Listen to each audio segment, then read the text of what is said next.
Hi, welcome to the Mishnah in Bava Kama Daf Pei Gimel Amud Bet.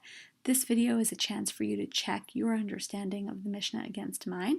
At the bottom of the sheet, I've also included my own Mikra Din Tam chart, like the one that I asked you to make, and these materials are linked in the lesson so that you can look at the chart after you watch the video.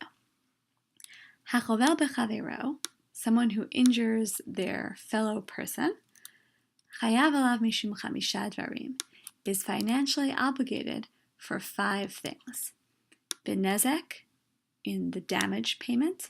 Bitsa'ar, in a payment to make up for the pain.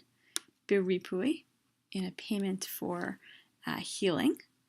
Beshevet, in a payment that relates to the person's inability to do work right now. Uboshet, and a payment for the humiliation that the person has suffered as a result of the injury. Benezek ketzad. How does one repay damage? How does one calculate the nezek payment? Simet eino, katat yado, shiberet reglo. If you blinded somebody's eye or cut off their hand or broke their leg, ro'ino to ki'ilu eved nimkar b'shuk. You see that person, you view that injured person as a slave who's being sold at the marketplace. Vishamin kama haya yafeh, v'kama hu yafeh. And you assess, you evaluate how much the person was worth before the injury and how much they're worth after. And then presumably you pay the difference, and that's how you know how much nezek payment to provide for the injured. Tsa'ar, I'll put a question mark here even though the word ketzad is missing. Ketzad, of course, is a keyword. I can bold that here to remind us. But the word is implied with tsa'ar. Now we want to know, how do you calculate the tsa'ar payment, the payment for pain?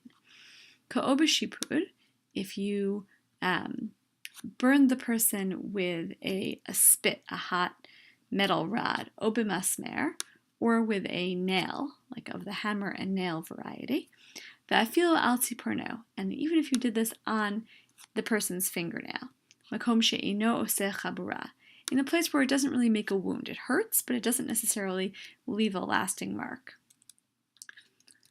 Omdin kama adam kayotze bazer rotze litol lehiyot mitzte erkach. We estimate how much a similar type of person, a similar person, would want to take, how much money they would want to take in order to have that much pain inflicted on them.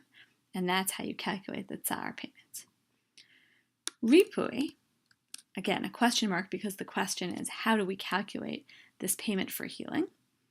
Hikahu, if you struck somebody else, someone hit them and hurt them, chayav l'rapoto, you are obligated to provide for their healing. Ala bo tzmachim, if sores or lesions erupted, they got some kind of secondary infection as a result of the injury. Imach matamake, well, if it's a result of the injury, chayav, then you're obligated to pay those costs. Shelo machmat hamakeh, but if they got some kind of infection not as a direct result of the injury, patur, then you are exempt from paying those costs. Chayta v'nistira, if the wound heals and then reopens, presumably this could happen multiple times, chayav l'rapoto, you are still obligated, you the injurer, are still obligated to provide for their healing. Chayta kol tzorka, but once the wound heals completely, ino chayav l'rapoto, then you are no longer obligated in further ripui payments, in further healing payments. Shevet, again the question mark, we want to know, how do you calculate the shevet payment, the payment for the inability to work? Ro'ino to ki'ilu hu shomer kishuin. We see the person, we view the person as though they are a watcher of cucumbers or a watcher of gourds, which is probably a pretty easy and low-wage job.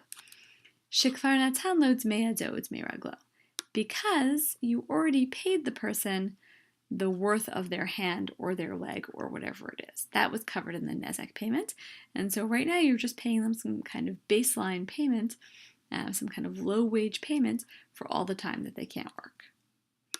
Boshet, question mark again, we want to know how to calculate the boshet payment. Hakol lefi hamivayesh v'hamitbayesh.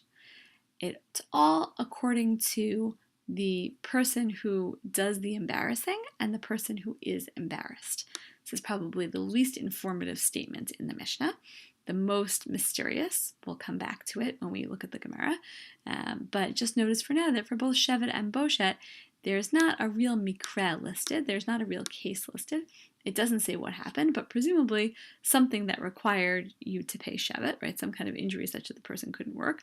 And for Boshet, it was some kind of humiliation that you caused another person. So I've reflected that in my mikra din tam chart here. Damaging a person, when it comes to nezek, there are multiple examples like blinding someone's eye, etc. There's an example for tsa'ar. There's sort of an example for ripui, just as hikahu. Then there's multiple cases for ripui. And then again, Shevet and Boshet, the cases are less clear. I listed the din in each case, which the Mishnah does provide.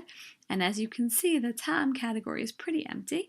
The only maybe reason that's given, it's not exactly a reason, but it's a sort of justification, has to do with Shevet, where it says the reason that you sort of only pay them the shomer kishuin payment, the reason where that's all you have to do is pay them as though they were a cucumber watcher is because you've already provided them in the nezek payment with the worth of their hand or whatever body part it is.